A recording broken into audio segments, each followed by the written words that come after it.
Foi promovido às Mansões Celestiais no último dia 27/9 de 2022 o mundialmente conhecido contrabandista de Deus, Irmão André, para os países lusófonos, ou Brother Andrew, internacionalmente conhecido.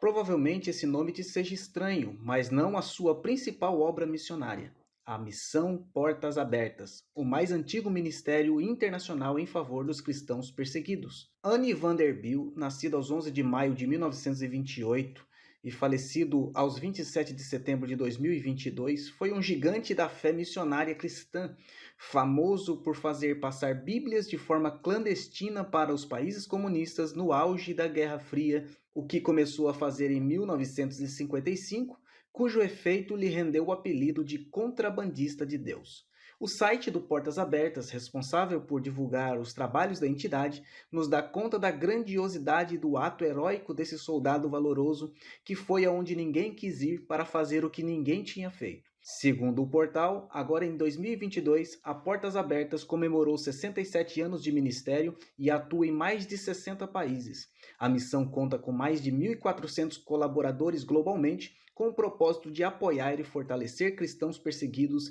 e igrejas em países onde há perseguição. Entretanto, o legado deste grande homem de Deus levanta uma questão que divide opiniões e, acredite, coloca em xeque a fé de muita gente. Contrabando não seria pecado? Como pode uma pessoa ser contrabandista de Deus? Esse tipo de trabalho é aceitável? Com base na vida de testemunho deste grande homem de Deus, vamos meditar um pouquinho sobre isso.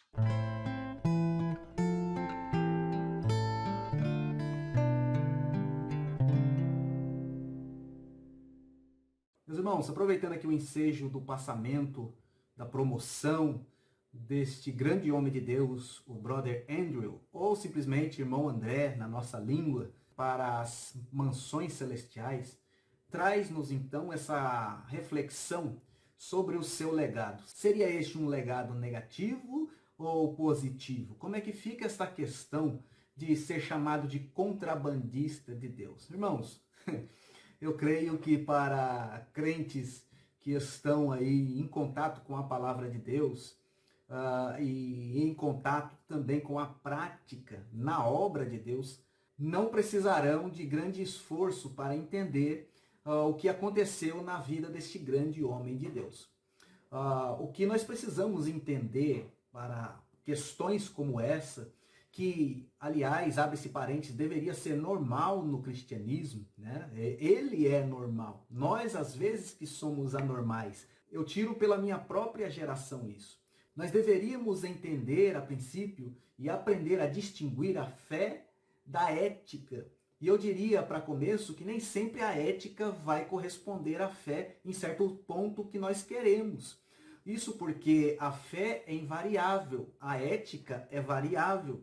A fé é imutável, já a ética, ela muda conforme circunstância, conforme tempo, conforme lugar, etc. É bem verdade que ambas devem se complementar, segundo as escrituras, né? Fé e obras, representada aqui pela ética, mas isso também vai depender do contexto onde ela é aplicada e não pode ser julgada a partir de A por alguém que está em Z. Amém, irmãos? Nós temos que compreender isso. De uma forma bíblica, a fé, ela expressa o caráter de Deus estampado no crente.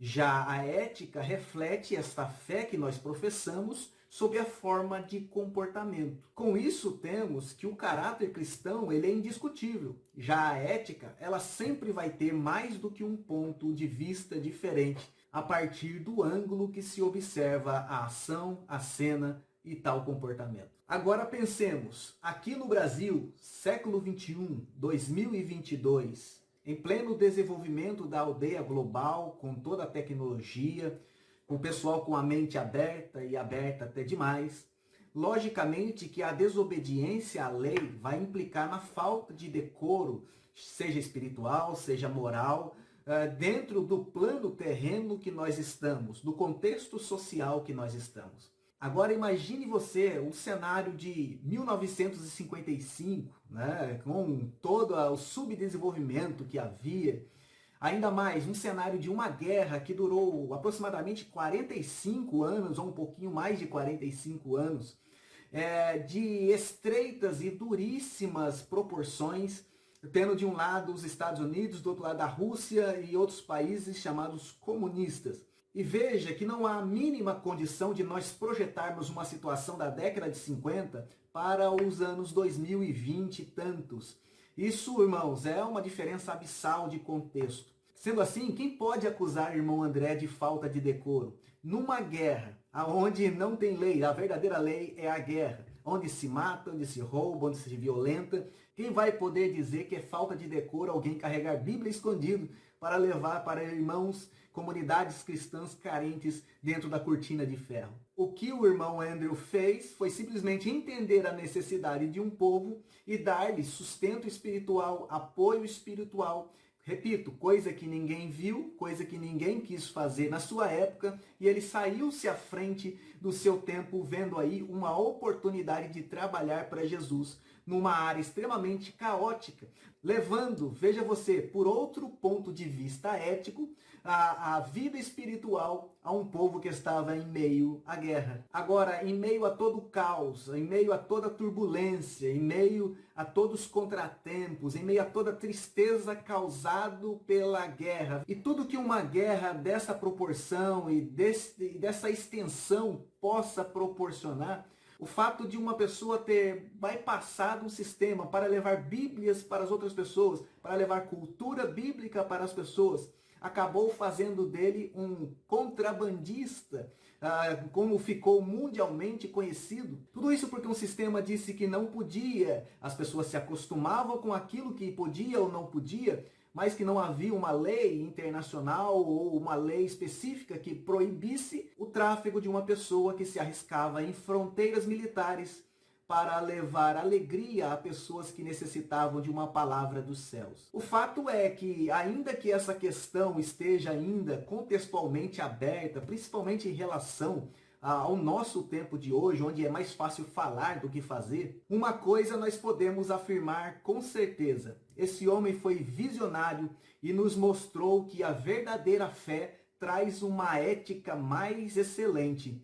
Ele não copiou um modelo da sua época, ele copiou um modelo bíblico apostólico que dizia: mais importa agradar a Deus do que aos homens. Irmãos, isso nos traz grande lição e deve nos levar a refletir através da morte desse grande homem de Deus, que o mundo sempre vai dizer pra gente: não pode, não faça, não tem jeito, você não vai conseguir, mas nunca terá autoridade suficiente para barrar um crente de fazer a obra de Deus e enxergar naquilo que precisa ser feito uma oportunidade de glorificar a Deus diante dos homens e também escrever o seu nome na história das missões mundiais. Hoje, depois desse ato pioneiro, centenas de irmãos André têm entendido que a ética não pode domar uma fé viva em Jesus Cristo. E dessa forma, o Evangelho de Jesus continua penetrando as fortalezas e as cortinas de ferro do pecado, não pelos crentes eticamente corretos, mas através de chamados e ministérios de crentes fiéis, como o brother Andrew, mostrando que, na maioria das vezes, a fé pode e vai chocar a ética de alguém, e até deve fazer isso, para se tornar agradável a Deus, mesmo que isso não agrade todos os homens. Fica aqui a minha singela homenagem póstuma a este grande homem de Deus, este grande homem das missões mundiais, e o meu desejo que Deus levante mais e mais irmãos André para entrar em lugares onde ninguém quer entrar e fazer aquilo que ninguém quer fazer. Gostou desse vídeo? Deixa a sua inscrição para nos ajudar, deixa o seu like também para impulsionar esse vídeo. Se quiser comentar alguma coisa sobre a Missões Portas Abertas, alguma coisa referente a este assunto, ou qualquer outra dúvida que você possa ter, ou qualquer outro comentário que você gostaria de acrescentar. Esse canal é aberto para que nós possamos crescer na graça e no conhecimento e compartilharmos as bênçãos de Deus. Este grande homem se foi, o seu legado ficou, e a nossa expectativa dos que ficamos aqui é que um dia possamos encontrá-lo nas mansões celestiais para onde ele foi e já nos está aguardando com Cristo. Nós vamos ficando por aqui. Deus abençoe a sua vida. Nos vemos num próximo vídeo. Até lá, se Deus quiser. Amém.